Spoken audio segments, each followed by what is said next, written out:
The Racing Pod on Off the Ball with William Hill. Who you got? 18 plus. See gamblingcare.ie. You're very welcome along to the Racing Pod. It's Johnny Ward standing in for John Duggan, and Thom Malone is with me in studio, and we're going to talk about another absolutely salivating set of cards really on Saturday. The July Cup, the highlight, but so many smart race on the undercard as well, and really interesting Irish runners. And we're going to talk about last Saturday's Eclipse, which was just a race that delivered in so many ways, and much of the first half of the show, the free-to-air show part of the show, is going to just talk about an article in the Racing Post that Conor Fennelly did with the gambling regulator, which certainly from this quarter I felt there was a lot of alarm going on there and lots to talk about. But let's stick to the racing at the start. How are you, Tom? Yeah, not too bad. Thoroughly enjoyed last Saturday's Eclipse. It was an incredible renewal.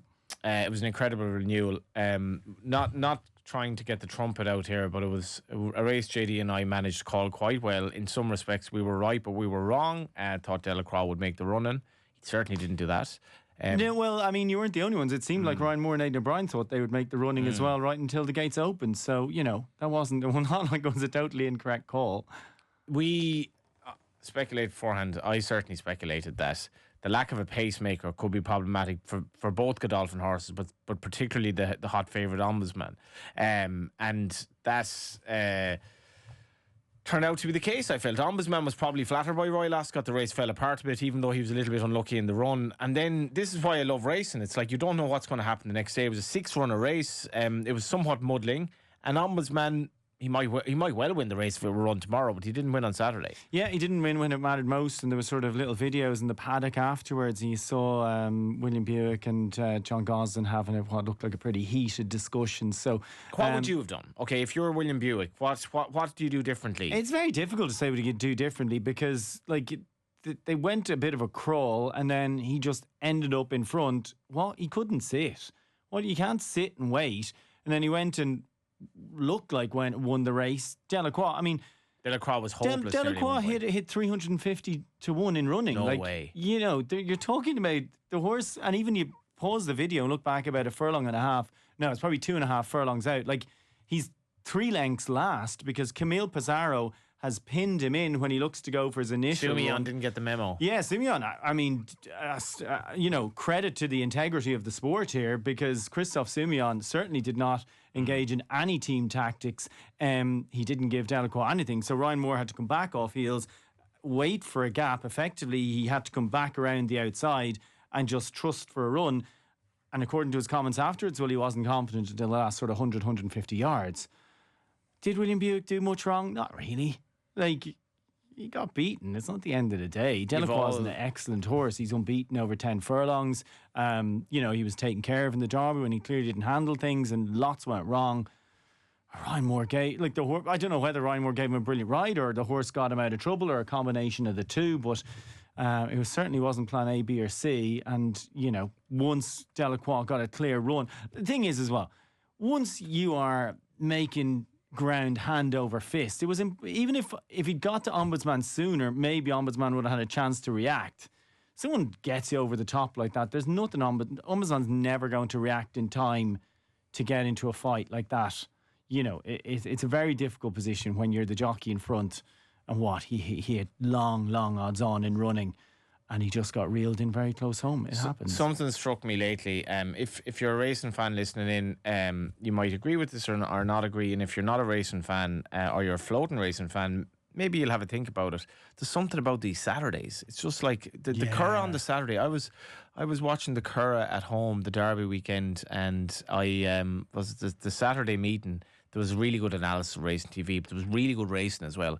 And there's something about the Saturday and the recent Saturday racing that we've had, and it almost feels, and it was interesting speaking to a bookmaker representative during the week in another podcast. He was referencing Saturday racing versus Sunday racing is actually a big difference for turnover. And there's something about the build up to a race like this on a Saturday and just the buzz, and maybe it doesn't seem to be there on a Sunday. Maybe I'm wrong, but yeah, well, even you look at what you do on it, like it feels more of a kind of a natural is a very strong term to use, but Does it even go back to the 3 o'clock British Saturday kickoffs and this Yeah, it idea of the does, but 5 o'clock, like the roundup of the results or something? It does, but to go and your Saturday morning, go pick up the paper, scan the form, and then I love that kind of Saturday feel. And then your racing's kind of done by 3-4 o'clock, and you can get on with the rest of your activities, whatever you want to do. But you can go out in the morning, have your kids' activities, whatever, sit down, watch racing for a bit, and then kind of go on from there. I enjoy it. I enjoy a Saturday racing card. That Curragh Saturday, by the way, was one of the brilliant aspects of that was Ryan Moore and Colin Keane going head to head 3 or 4 races in a row. 3 races in a row, and the 2-year-olds, and that was just a. Were you working there on the Saturday? Yeah, that was. We didn't have. I actually wasn't speaking to you since the Derby. No, I couldn't go on the Sunday.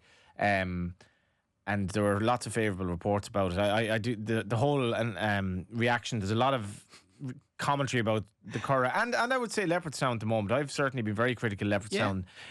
What did the Curragh feel like? Look, I'm going to get I get Obviously criticised for this because I was there and I worked there. But look, I go to my office every day and I don't feel obliged to tweet and say it's good. You know what I mean? I get paid to do that as well.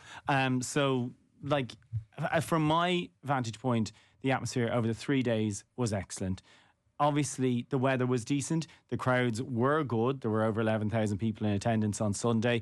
It felt like a really fun weekend. I wouldn't agree with you there. No, I think the crowds are poor. Okay, relative, but I see where you come from.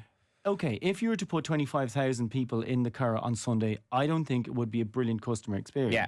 You would have to create a situation whereby you have something like you have at Galway or like you have at Leopards at Fairyhouse rather, where you have a series of sort of enclosures or places to put people that are far away from the action. And I don't feel the Curragh are just in the position yet to go and put that on. If the Curragh went and put that on, it would seem kind of sparsely populated, and then they would get further criticism for putting this stuff on. And sure, what are you doing?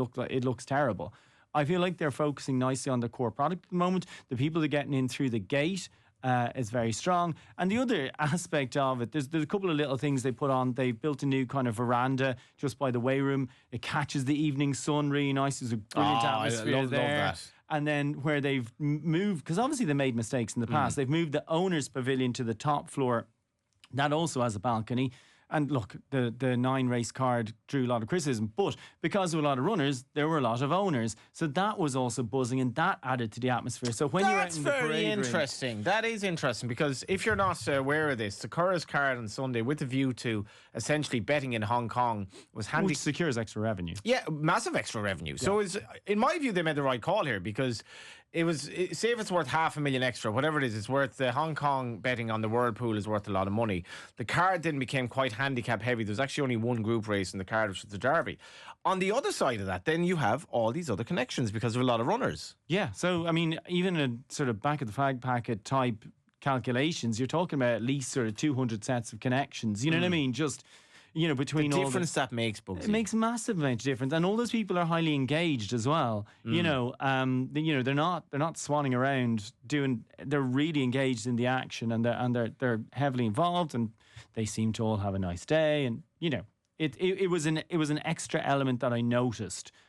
Because again, another thing that Curragh gets criticised for is that certain connections dominate proceedings. You can have a situation where you have 2, 3, 4 Ballydoyle runners in a race, and while that can add to the quality and while it can certainly help you on the pattern side of things, it may not help on the atmosphere, and it certainly won't help on the atmosphere in the owners and trainers area. So look, there are just a couple of sides to that, but that was one of the things I did notice.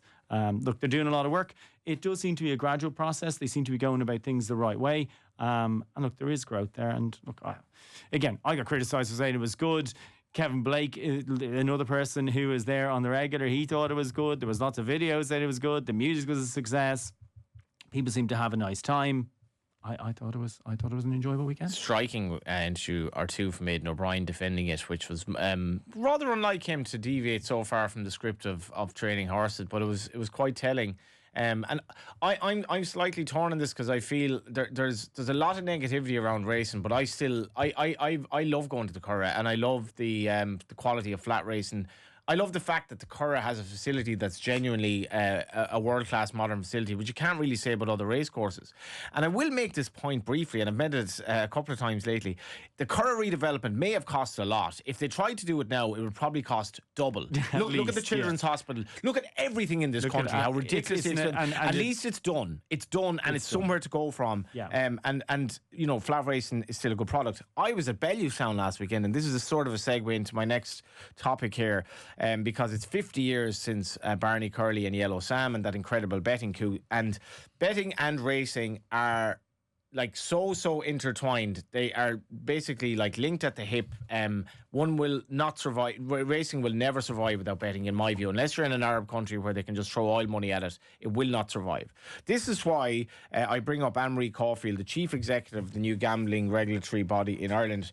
Her conversation with Conor Fennelly in the Racing Post this week. So kudos to Conor for getting this this interview, which I think is her first with the Racing Press off the top of my head.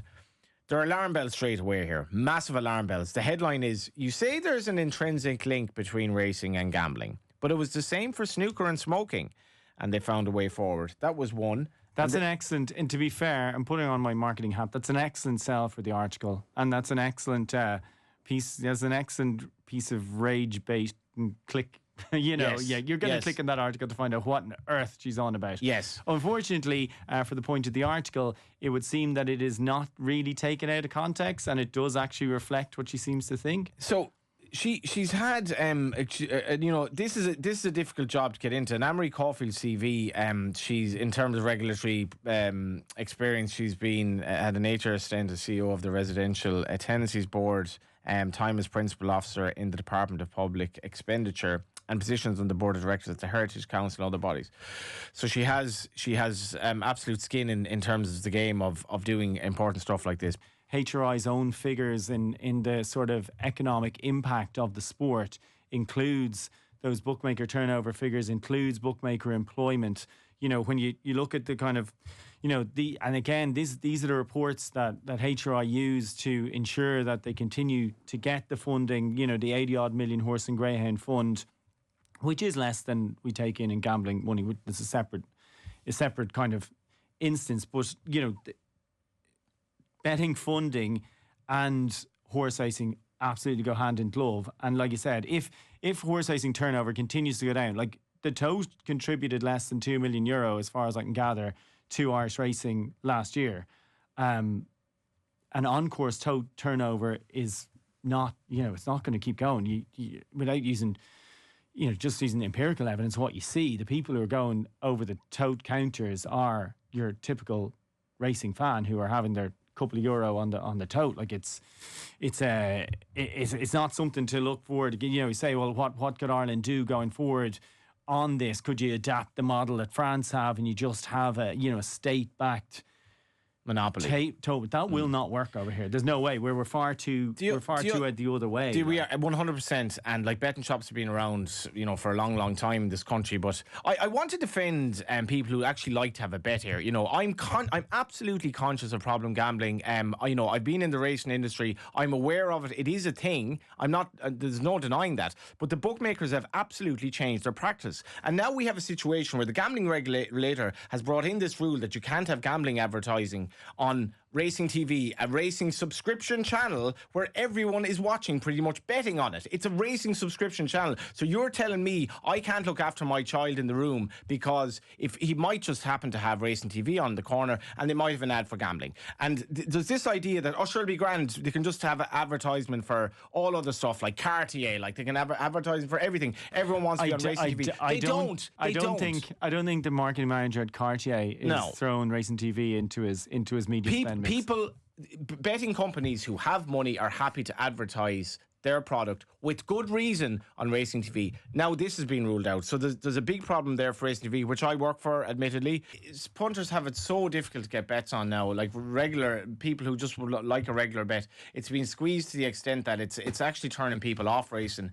And if you were I mean, they used to have the Fianna Fáil 10 to the Galway races, and racing was popular. We need to get to a position where don't be afraid to say, I like to actually have a bet on the race on a Saturday. There's nothing wrong with that. And there's so much paranoia now around betting that it's completely gone the other way. And Racetrack's future is based on turnover per racetrack as of recent years. And racetracks will close because of the turnover decline. And I'm not saying every racetrack's entitled to be open, but racing's funding is entirely linked to gambling. It's as simple as that. And if the government wants to pay for everything, all prize money, 100%, go ahead. It's not going to do that forevermore. And I found this article absolutely alarming. Let's get back to the racing. We have a cracking sprint on Saturday in the Shape of the July Cup. We will talk to Dave Keller of our sponsor William Hill. Second half of the show, go through the big races on Saturday, and second half of the show is for members. But this July Cup, I mean, is Whistlejacket the place to start? I thought he was a crazy price of Royal Ascot. It was a strange race, the Commonwealth Cup, the way he was ridden. He found trouble. I felt it was a very eye-catching run, but at the same time, this is an all-age 3-year-old sprint. 3-year-olds don't have a bad record in the race. Hayden has won in a couple of years with 3-year-old sprinters. What do you like? Yeah, I thought the place to start weirdly was Notable Speech, just this drop back to 6. Obviously, I just can't have that. No. And I just can't think of a single example of when that's really, really worked. Sorry. That's not correct. Go back. But you're going back to like your Mozart or Stravinsky or those horses who were incorrectly run at a mile and didn't get it. Not someone like Notable Speech who's a proven miler, and then you're going to, retrofit him back just to see if maybe he can, up his stallion value, because that's the only real reason I can see for this. They did it in the Commonwealth Cup with the horse who's ran so well in the Guineas, whose name escapes me. Let me get him now. It was an interesting as well. Same connections, decided to drop back a miler to 6. I'm with you, Bugsy. I don't see it working. Yeah, I don't see it. Flora of Bermuda as well. He obviously made really eye-catching progress at Royal Ascot, but he was a huge price at Royal Ascot. Now he's kind of Shadow of Light was the horse, and I just think that maybe Flora of Bermuda as well has gone a little bit of he's just too short for this. In a Sheeran, I've lost all faith in at this stage, unfortunately. Like the movie, which was... Yeah, I know. There we go. Maybe we're moving In a Sheeran, the horse, back into the In a Sheeran, the movie pile. Do you know what? I do like Whistlejacket. I actually thought at an absolutely huge price, I thought Run to Freedom didn't have the worst run at Royal Ascot. Was second in the race 2 years ago. Has won on good to firm going in the past. He's 100 to 1 in places. I just think for a race where there's so many question marks up near the top, I think near the top, I'm a big Whistlejacket fan. I think the thing that Whistlejacket needs is a good pace to aim at. Hopefully get it here. Ides March, you imagine, would give him that. That's, I imagine, why he's here, to ensure there is a proper pace on. Again, it seems Whistlejacket needs everything to go right. He just kind of gets rolling and then keeps going. So that's why it never worked out from the Commonwealth Cup, because he just got shuffled back at a stage, and he was making eye-catching progress. He probably passed 5 or 6 horses in the last 150 yards. He was a much shorter price. He kind of went to big price and he went a ridiculously short price just as prices came out, and then he's gone back out to about 6-7 to 1 now. That's fair. But like I said, at an each way price, just thought maybe Run to Freedom could be one that might, run into a price. A hell of a shout. 100 to 1 available. 66 is with the sponsor, 4 places as well. And for more from Tom Bugsy Malone, we'll have the second half of the show where he will have his charity bet, which last week, I chickened out a bit. It finished place, my selection last week. It was a fair enough price for an each way, but maybe this week in the second half of the show, we will actually have a winner from Tom, who was in great form earlier on in the season. So that is the first half of the show. And if you are one of the members, you can stay with us for the second half, which is coming up shortly.